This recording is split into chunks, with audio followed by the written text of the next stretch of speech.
Udah yapingnya, gue nggak paham sama orang yang ada Jawa dikit. Jawa. Ya termasuk gue sih, gue ikut join. Jawa nggak guys, canda guys. Gue juga orang Jawa soalnya. Ya Tuhan, kenapa aku Jawa? Ya jujur gue penasaran ini asal mulanya tuh dari mana, gimana, apa penyebabnya gitu. Gak mungkin dong, semua ini muncul tiba-tiba dari orang yang baru bangun tidur, ngambil HP terus komen random gitu. Jawa. Subscribe, notifikasi sama like dulu guys, biar kita bisa baku hantam di kolom komentar. Ternyata awal mulanya tuh dari video-video kesurupan kayak gini gitu. Gue gak ngerti gitu orang mana yang jadikan kesurupan tuh hiburan.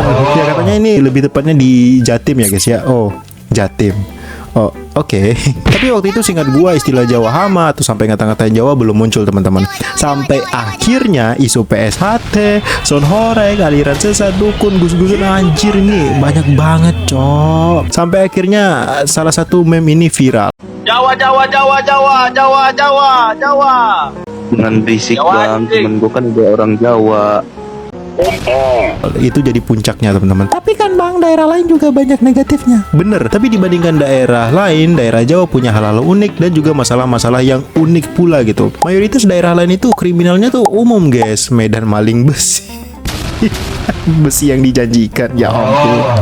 Madura mungut besi dan Palembang ya kalian tahulah sendiri kemarin ya. Ini kenapa Jawa itu jadi gampang ke highlight teman-teman. Dari sinilah hujatan Jawa muncul. Lah bang, kan lu juga orang Jawa, lu nggak kesel bang? Jawabannya kagak gitu. Gimana gua mau kesel gitu? Ibu gua Jawa, gua lahir di Jawa, tapi gua besar di daerah Melayu, mayoritas Minang, tetangga Batak, Bapak Bengkulu. Gua keselnya tuh ini kan dari beberapa daerah doang tuh. Kenapa yang dihujat satu pulau gitu loh. Nah di sini kita masuk penyebab kenapa orang jadi suka ngatain Jawa. Ada 3 alasan teman-teman, dari rasa malu, kesal hingga iri. Gimana tuh bang? Rasa malu muncul pas video kayak gini nih viral gitu, keluar negeri anjir. Anjay, ada Indonesia coh.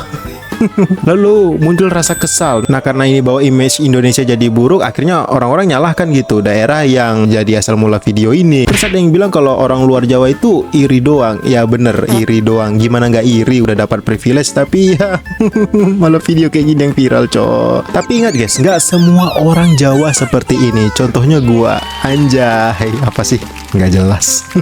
Terakhir mengenai orang Jawa yang bilang walau mereka dikata-katain di komentar, mereka nggak sakit hati, santuy, gak balas. Nah, ini bullshit ya guys ya. Omong kosong 100%. Bukan gak sakit hati teman-teman ya, mereka manusia juga teman-teman, pasti sakit hati. Tapi pas mereka mau balas gitu, mereka bingung. Orang yang ngata-ngatain mereka nih dari suku mana gitu. Kami dihina santai, daerah lain dihina minta merdeka. Ya giliran nanti merdeka malah panik. Tapi ya wajar lah, gak ada manusia yang pengen dihina atau diejek. Malah banyak orang Jawa termasuk keluarga gua di Jawa gak suka juga hal-hal gini teman-teman. Dan mayoritas suku Jawa juga nggak gini teman-teman, minimal nggak separah inilah. Lagi pula ya teman-teman ya, menurut gua nggak ada yang tinggi, nggak ada yang rendah. Selagi kita masih dipimpin di negara yang sama, setiap daerah punya kekurangan dan kelebihannya sendiri. Anjay, bangga menjadi Jawa.